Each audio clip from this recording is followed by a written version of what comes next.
귀한 찬양 감사를 드립니다. 오늘은 사순절이 시작되는 첫 번째 주일입니다.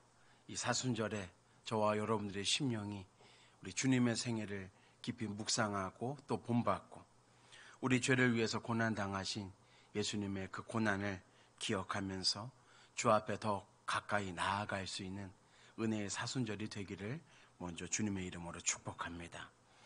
우리가 하나님과 가까워지기 위해서는 우리가 가장 먼저 각성해야 할 것이 한 가지가 있는데, 그것은 다른 것이 아니라 우리가 하나님 앞에 얼마나 큰 죄인인가를 깊이 깨닫고 성찰하는 것입니다. 우리의 죄를 깨닫지 않고서는 하나님을 가까이 할 수가 없고 그 하나님의 사랑을 깊이 깨달아 알 수가 없습니다. 우리가 우리 죄를 자각하는 것만큼 예수님이 얼마나 우리를 사랑하고 계시는지, 우리를 붙들어 주시는 그 은혜가 얼마나 큰지 알 수가 있습니다. 그리고 우리가 우리 죄를 자각하는 것만큼 십자가에서 죽으신 예수님을 만날 수가 있습니다. 죄를 깨달아 죄를 알고 살아가는 것, 이것이 너무나 중요합니다. 오늘 구약 말씀 이사야서 1장은 이사야가 부름을 받기 전에 하나님께서 이사야에게 보여주신 환상과 계시가 등장합니다. 이 이사야서 1장의 말씀을 이사야의 서론이라고도 이야기합니다. 이 이사야서의 서론에 등장하는 내용은 유다 백성들의 죄악과 심각하게 왜곡되어 있고 타락한 이스라엘 백성들의 신앙 상태, 영적 상태에 대해서 아주 적나라하게 정직하게 우리에게 말씀해 주고 있습니다. 오늘 읽지는 않았지만 이사야서 1장 21절부터 23절 말씀을 보시면 이사야는 이렇게 증거합니다. 신실하던 성읍이 어찌하여 창기가 되었는고, 정의가 거기 충만하였고 공의가 그 가운데 거하였었더니 이제는 살인자들 뿐이로다. 즉 예루살렘 이 성읍이 창기가 되었다. 그 예루살렘 성에 정의가 충만했고 하나님의 사랑이 가득했었는데 어떻게 이제는 그러한 사랑조차 찾아볼 수도 없는 살인자들이 드글드글한 그러한 곳이 되었는가.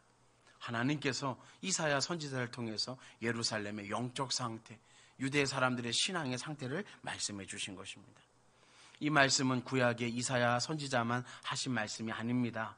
신약에서도 예수님께서도 그대로 이 말씀 그대로 말씀하셨던 적이 있었습니다. 예수님께서 이제 십자가에 못 박히시기 위하여 예루살렘 성에 입성하시고 예루살렘 성을 성전을 청결하게 하실 때 내 집은 만민의 기도하는 집이라 너희가 강도의 소굴을 만들었도다. 이 예수님의 말씀은 구약의 오늘 이사야 선지자를 통해서 선포하신 하나님의 말씀과 동일한 것입니다. 하나님을 찾고 하나님을 만나고 하나님의 사랑을 깨달아 알고 우리 이스라엘 백성들이 늘 하나님 앞에 어떤 은혜 가운데 살아가는지를 깨달아 아는 곳, 이 세상의 유일한 곳이 예루살렘 성전인데 그곳이 강도의 소굴이 되어버렸다. 유대 백성들이 그렇게 소굴로 만들어버렸다. 이것을 주님께서 말씀하신 것입니다. 또한 이사야 3장의 말씀을 읽어보면 그 당시 이스라엘 백성들의 영적 상태와 죄를 고발한 말씀들이 기록되어 있는 것을 우리 발견합니다. 하나님을 향한 이스라엘 백성들의 언어와 행위가 여호와를 거역하여 그의 영광의 눈을 범하였도다 라고 기록하고 있습니다. 이스라엘 백성들의 언어와 행위, 이것을 말씀하고 있는 것입니다. 그래서 그 이스라엘 백성들의 언어와 행위가 하나님께서 보실 때 유대인들의 영적 상태가 소돔같이 되었다라고 고발한 것입니다. 이사야 3장 9절 말씀입니다. 그들의 죄를 말해주고 숨기지 못함이 소돔과 같으니 그들의 영혼에 화가 있을진저 그들이 재앙을 자취하였도다. 이스라엘 백성들의 영적 상태, 그 신앙의 상태가 소돔과 고모라가 멸망당했을 때처럼 이스라엘 백성들의 영혼에 화가 되었다라고 하나님은 말씀하고 있는 것입니다. 하나님께서 택하신 이스라엘 백성들이 비록 신앙생활함에 있어서 외적으로는 모든 조건을 다 갖추어서 사람들이 볼 때 참 하나님이라는 신을 잘 섬기는 사람들이구나 라고 보여지고 그렇게 판단되어질 수는 있어도 그들의 신앙의 이면, 내면, 내적인 상태, 즉 영적인 상태는 마치 소돔과 고모라 같았다라고 하나님은 말씀하는 것입니다. 소돔과 고모라 같은 유다 백성들의 영적인 상태가 진실로 실상이었다라는 것입니다. 즉 신앙의 외적인 조건이 하나님을 신실하게 섬긴다는 기준이 되지 못한다는 것을 하나님은 말씀하고 있는 것입니다. 여러분, 우리로 한번 우리에게 적용해서 생각해 보면 우리에게 교회 건물이라는 이 예배당이 있습니다. 또 교회 안에 예산이 있습니다. 선교하고 이웃을 섬기고 우리 교회를 꾸려나가는 예산이 있습니다. 또 이렇게 함께 예배 드릴 수 있는 성도들이 있습니다. 그리고 저나 여러분들이나 각자에게 맡겨주신 하나님의 사명, 직분이 있습니다.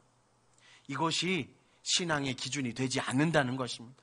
아무리 교회가 크고 아무리 교회가 화려하고 거기에 하나님을 찬양하고 예배하는 사람이 가득 차고 넘칠지라도 그것이 하나님께서 판단하실 때 절대적 신앙의 기준이 결코 되지 않는다는 것입니다. 우리 각자가 하나님을 향한 진심, 우리의 중심, 우리의 마음, 사람의 눈에 보여지지 않은 우리의 영적 상태, 하나님은 다 보시고 하나님만이 아는 우리의 내면의 상태, 이것이 본질적인 신앙의 문제라는 것입니다. 이런 상황 가운데 여호와께서 이사야 선지자를 통하여 하신 말씀이 있습니다. 선지자 이사야는 말씀에 기록한 대로 우시야 왕 때부터 유다 예루살렘에 대한 계시를 보았습니다. 그리고 이사야는 우시야 시대 때부터 히스기야 왕 때까지 하나님의 말씀을 전하고 선포했던 선지자였습니다. 성경에 나타난 이야기를 살펴보면 성경에는 히스기야 왕 때까지 이사야 선지자가 활동한 것으로 말씀하고 있지만 엄밀하게 보면 이 히스기야의 아들 므낫세 왕 때까지 이사야 선지자는 하나님의 예언의 말씀을 선포했습니다. 구약의 선지자 중에서 가장 오랜 기간 동안 하나님의 말씀을 맡아서 전했던 예언자, 선지자가 바로 이사야였습니다. 이 선지자 이사야는 하나님의 말씀을 전합니다. 오늘 본문 말씀에 하늘이여 들으라, 땅이여 귀를 기울이라 말씀합니다. 자, 하나님은 하늘에게 들으라 말합니다. 땅에게 귀를 기울이라 말합니다. 하나님께서 이스라엘 백성들에게 들려주시는 그 말씀을 하늘에게 들으라, 땅에게 귀를 기울이라 그렇게 말씀하고 있습니다. 왜 하늘이고 왜 땅에게 귀를 기울이고 들으라 말씀하는 것입니까? 정확하게 말하면 이스라엘 백성들아 들으라, 귀를 기울이라 이렇게 말씀하셔야 되는데 왜 하늘이고 왜 땅입니까? 여기에 중요한 두 가지 사실이 있습니다. 하늘은 영적 세계를 상징하는 표현이고요. 땅은 육체적, 물질적 세계를 상징하는 표현입니다. 그 당시 이스라엘 백성들의 모든 죄악이 영적, 물질적 세계 모두가 인정하고 부인할 수밖에 없는 사실이었음을 오늘 하나님은 말씀을 통해서 우리에게 전해주시는 것입니다. 즉 하늘이 다 알고 땅이 다 아는 거다. 이것에 하늘이 귀를 기울이고 땅이 들어야 한다. 마찬가지로 이스라엘 백성들이 분명하게 알아야 한다. 이것을 빗대어서 말씀하신 것입니다. 또 한 가지 중요한 것이 있는데 하나님께서 이스라엘 백성들에게 끊임없이 말씀하셔도 이스라엘 백성들이 듣지 않으니까, 회개하지 않으니까, 귀에 분명하게 들려졌음에도 불구하고 하나님 앞에 돌이키지 않으니까 하나님께서 하늘에게 들으라, 땅에게 귀를 기울이라, 그 답답한 하나님의 말씀을 하나님께서 창조하신 피조물들을 향하여 말씀하고 있는 것입니다. 얼마나 이스라엘 백성들이 귀가 막혔으면, 그들의 백성들이 얼마나 하나님 말씀을 듣기 싫어했으면 하나님께서 선지자를 통하여 하늘에게 들으라, 땅에게 귀를 기울이라 말씀하신 것이겠습니까? 여러분, 하늘에는 천상의 존재들이 있고 땅에는 하나님께서 창조하신 피조물들이 있습니다. 특별히 땅에는 선민 이스라엘 백성들이 있습니다. 하나님께서 수많은 사람들 중에 선택하신 이스라엘 백성들이 이 땅에 있습니다. 그런데 그 선민 이스라엘 백성들은 하나님의 소리를 듣지 않습니다. 천상의 존재인 천사들과 땅의 모든 피조물들은 하나님의 말씀을 듣습니다.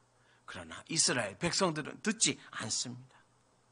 인간을 제외한, 선민을 제외한 이 세상의 모든 피조물들은 하나님의 말씀을 듣고 그 말씀에 순종하고 그 말씀 그대로 행하면서 살아가는데, 선민 이스라엘 백성들은 듣지 않습니다.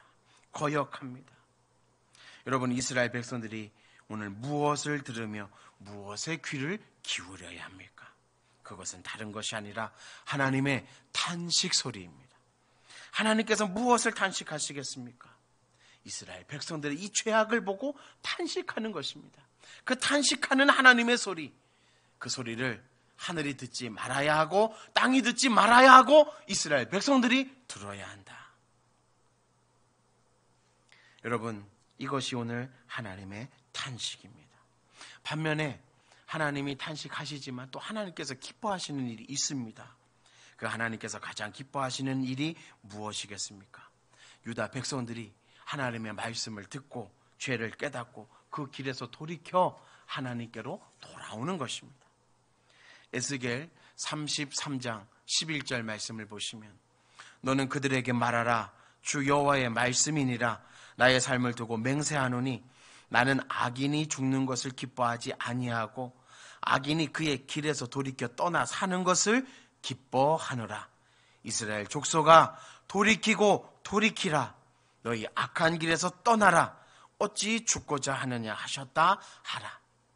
에스겔 선지자를 통해서도 하나님께서 끊임없이 말씀하시는 것은 악인이 악 때문에 죽는 것, 하나님이 절대로 기뻐하시는 일이 아닙니다. 하나님이 가장 기뻐하시는 일은 악인이 그 죄를 깨닫고 그 길에서 돌이켜서 하나님께로 돌아오는 것입니다. 그래서 돌이키고 돌이켜라. 이 하나님의 간절한 마음으로 에스겔 선지자를 통해서 하나님의 마음을 전했습니다. 어찌 죽고자 하냐? 하나님은 살리고자 하시는데 어찌 너희들은 죽고자 하냐? 이것이 하나님의 탄식이었습니다. 이 하나님의 탄식 소리를 듣고 귀를 기울이라는 것이 오늘 선지자 이사야의 말씀입니다. 사랑하는 여러분, 하나님께서 탄식하는 이유가 무엇입니까? 오늘 2절 말씀을 보면 여호와께서 말씀하시기를 내가 자식을 양육하였거늘 그들이 나를 거역하였도다. 유다 백성들이 하나님 거역했습니다. 하나님은 이스라엘의 양육자이십니다. 하나님은 이스라엘의 보호자가 되시는 분이십니다. 지금까지 철저하게 이스라엘 백성들을 구원해내시고 아무리 어떤 죄악이 있더라도 하나님은 보호해 주시고 지켜주시고 사랑해 주셨습니다. 그런데 이스라엘 백성들의 죄악 때문에 하나님이 탄식하시는데 그 탄식이 마치 부모의 탄식과도 같아. 이것을 말씀해 주는 것 아니겠습니까? 하나님이 유다 백성들에게 부모와 같은 존재가 되셔서 마치 자녀들이 부모의 마음을 상하게 하고 부모의 말씀을 듣지 않으면 아파하고 탄식하는 것처럼 하나님께서도 그렇게 지금 탄식하고 계신다는 것입니다. 하나님이 이스라엘 백성들에게 부모가 되어주시는, 그렇게 존재가 되어주시는 이유는 유다 백성들과 언약의 관계 속에 있기 때문입니다. 이 언약, 다윗에게 주셨던 언약이었습니다. 그런데 이 언약을 유다 백성들이 거역한 것입니다. 이 거역하였다라는 말씀은 배반하였다라는 뜻입니다. 배반은 유다 백성들이 하나님과의 그 언약적인 관계 안에서 하나님을 향하여 행해야 하는 의무적인 신앙의 삶이 있었습니다. 그런데 이 의무를 다하지 않은 것입니다. 그 의무를 다하지 않았을 때 하나님께서는 그 모습을 어떻게 받아들이시는가? 거역했다, 배반하였다, 이렇게 받아들인다는 것입니다. 유다 백성들은 하나님을 향한 언약적 의무, 신앙적 의무를 행하지 않고 배반한 것입니다. 여기에 하나님의 탄식이 있었던 것이죠. 또 다른 하나님의 탄식이 있는데요. 오늘 3절 말씀을 보시길 바랍니다. 소는 그 임자를 알고 나귀는 그 주인의 구유를 알건만은 이스라엘은 알지 못하고 나의 백성은 깨닫지 못하는도다 하셨도다. 자, 하나님께서 하늘이여 들으라, 땅이여 귀를 기울이라, 말씀하셨습니다. 땅에는 피조물이 있다 하였습니다. 하나님이 땅의 피조물 중 인간의 삶에 꼭 필요하고 중요한 동물인 오늘 소와 나귀를 빗대어서 이스라엘 백성들의 죄악상을 말씀해 주고 있습니다. 인간이 생각할 때 미물인 소, 그 소도 주인을 정확하게 안다 이겁니다.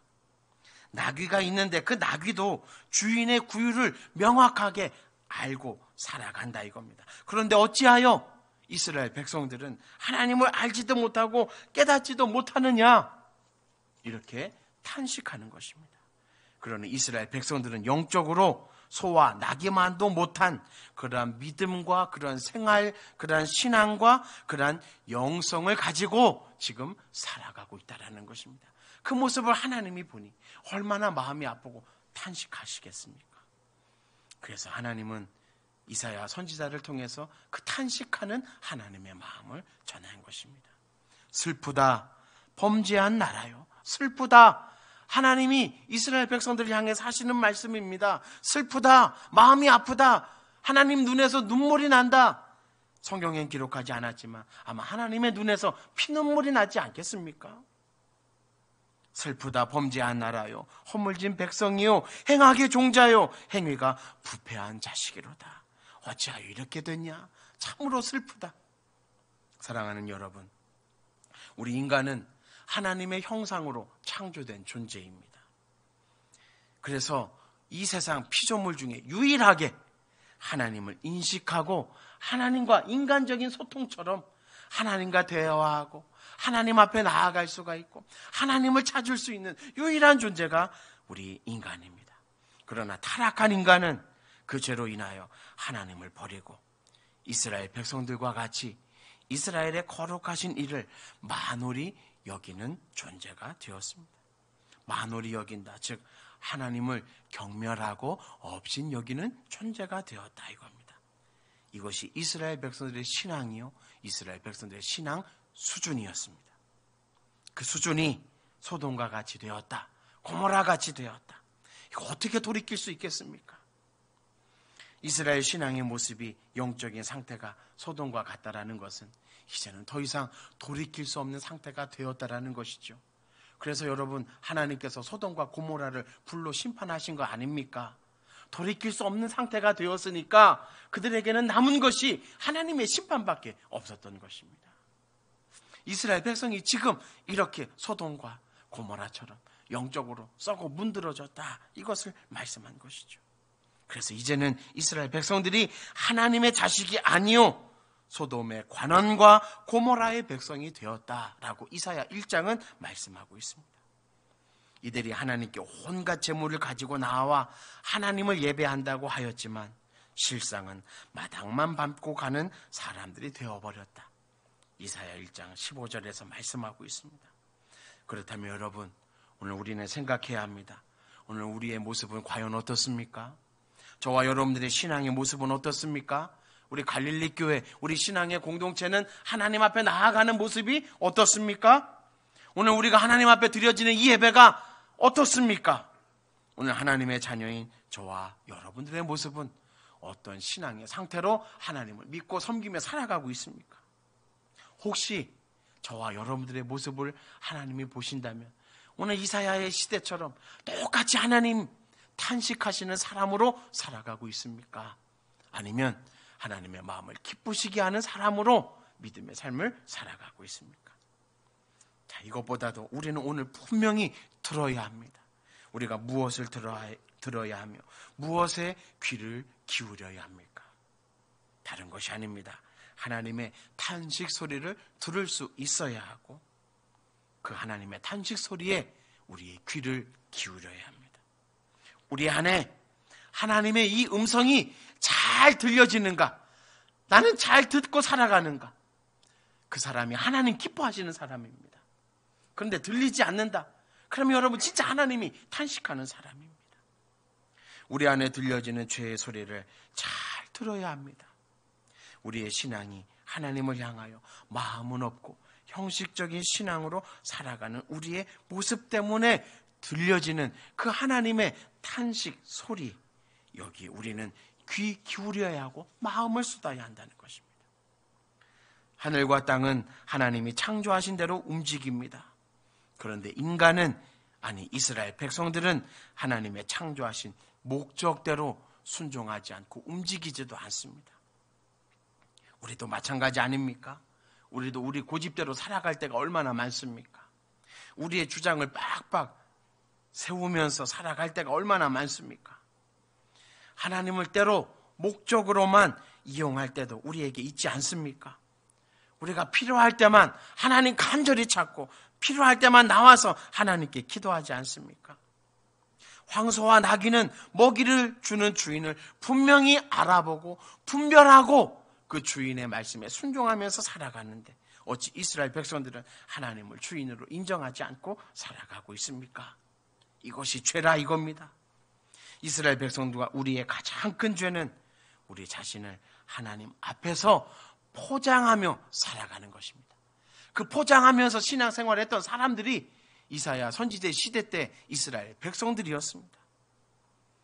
잘 믿고 살아간다고 형식적인 신앙으로 포장하는 것. 때로는 그것이 목사나 장로나 안수집사나 권사로 포장할 수도 있습니다. 때로는 봉사와 섬김으로 헌금으로 포장할 수도 있습니다. 그런데 중요한 것은 하나님이 그 포장 뜯어버리실 때 그 속에 값진 것이 담겨 있지 않다면, 하나님을 기쁘시게 하는 것이 담겨져 있지 않다면, 겉만 화려하고 아무것도 없다면 이 얼마나 허무한 것이겠습니까? 이런 우리의 모든 죄가 하나님 앞에 반역입니다. 하나님을 버리는 것입니다. 그 반역의 결과가 하나님을 경멸하고 업심여기며 멀리하는 것입니다. 이 두 가지를 오늘 이사야 선지자는 우리에게 전해주는 것입니다. 여러분, 우리 자신을 한번 잘 살펴보십시오. 우리가 하나님을 믿으며 살아간다고 하지만 정말 믿음을 따라, 말씀을 따라 잘 살아가고 있습니까?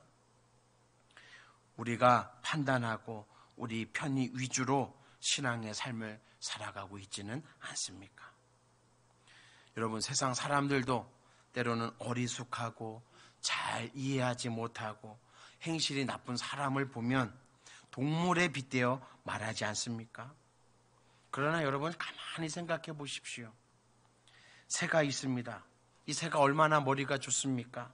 그 넓은 숲속에 자기의 작은 둥지, 우리 정확하게 찾아가지 않습니까? 아무리 멀리 날아갔다 하더라도 그 수많은 나무들 사이에 자기가 만든 그 작은 둥지 정확하게 알고 찾아가지 않습니까? 철새들은 어떻습니까? 시기를 정확하게 알고 수만 킬로를 날아와서 정확하게 이동합니다.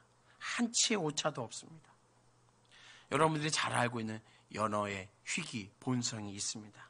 회귀 본성. 연어는 강에서 태어납니다.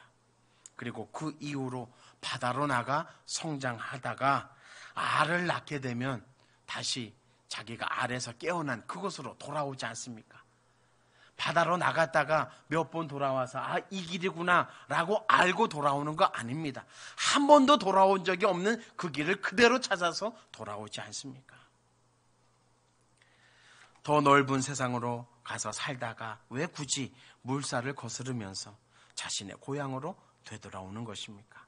이 연어의 회귀 본성, 그 이유를 명확하게 알 수가 없다고 합니다.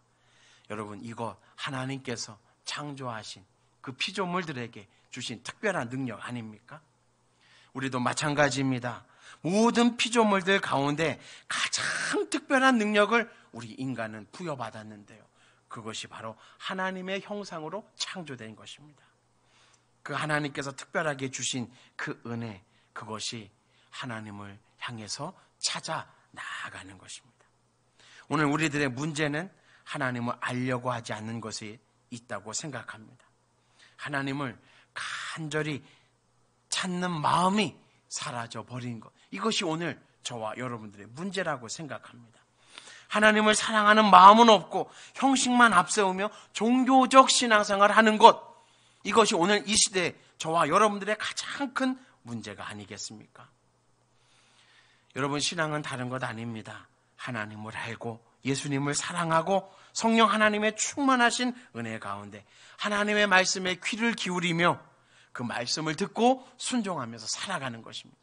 여러분, 이거 어려운 것 아닙니다. 아주 단순한 것입니다. 근데 의외로 인간만이 이 단순하고 쉬운 것을 잘하지 못합니다. 그러니 하나님의 탄식이 있을 수밖에 없는 것 아니겠습니까? 이스라엘 백성들이 악을 행하면서 자신을 종교적 행사로 포장하면서 살았습니다. 그렇기 때문에 하나님은 그런 재물 말고 내 말을 듣고 귀를 기울이고 순종하는 마음을 달라 말씀하시는 것입니다. 이스라엘 백성들이 온갖 재물을 가지고 와서 제사를 드리면서 하나님 앞에 수많은 재물을 드렸을 때 하나님은 그 재물 싫다, 지겹다, 역겹다 라고 이사야서를 통해서 말씀해 주셨습니다. 그런 재물 싫다. 나는 한 가지 원한다. 너희들의 마음이다. 나를 향해서 찾아오는 마음이다. 내 음성에 귀를 기울이고 듣고 순종하는 마음이다. 하나님은 그것을 요구하시는 것입니다. 예수님은 요한복음 5장 25절에서 죽은 자들이 하나님의 아들의 음성을 들을 때가 오나니 곧 이때라. 듣는 자는 살아나리라 말씀하셨습니다. 여러분, 죽은 자들이 누굽니까? 예수님 당시에도 영적으로 죄 가운데 죽었던 사람들이 수두룩하였습니다. 그 사람들이 유다 백성들이고 종교 지도자들이었습니다. 바리새인 서기관들이었습니다. 이들에게 들려지는 소리가 있는데 하나님의 아들의 음성이었습니다. 예수님의 음성, 예수님께서 전해주시는 예수님의 말씀이었습니다. 그 말씀을 듣는 자는 살아난다 하였습니다. 영적인 죽음에서 살아난다 하였습니다. 하나님은 우리가 살아나기를 원하시는 분이십니다. 그래서 살리는 생명의 소리인 예수님을 이 땅 가운데 보내주셨고 저와 여러분들의 귀에도 지금 이 순간에 생생하게 들려주시는 것입니다. 왜 들려주십니까? 살아나라 이겁니다. 하나님 앞으로 돌아오라 이겁니다. 오늘 사도행전 5장 말씀을 보면 베드로가 솔로몬 행각에서 성령의 충만함을 받고 기적을 일으키고 난 다음에 설교를 합니다. 이 설교의 베드로 설교의 마지막 부분, 제가 사도행전 말씀에서 읽은 말씀입니다. 그 설교의 마지막이 하나님이 모세와 같은 선지자를 우리에게 세워주시고 그 선지자를 통해서 말씀을 들려주실 것이다. 유다 백성들은 그 선지자의 말씀을 들어야 한다. 만약 듣지 아니하는 자가 있다면 멸망받을 것이다. 그렇다면 오늘 사도 베드로가 말하는 이 선지자, 모세와 같은 선지자 누구를 말씀하는 것입니까? 예수님을 말씀하는 것입니다. 예수님의 말씀을 듣는 자는 살아나고 듣지 않는 자는 멸망받는다. 이것이 오늘 베드로 설교의 마지막 결론이었습니다. 그리고 베드로와 요한은 공회에 잡히게 되어서 공회 앞에 섰을 때 이 공회가 베드로와 요한에게 이렇게 말했습니다. 예수님의 이름으로 말하지도 말라, 가르치지도 말라.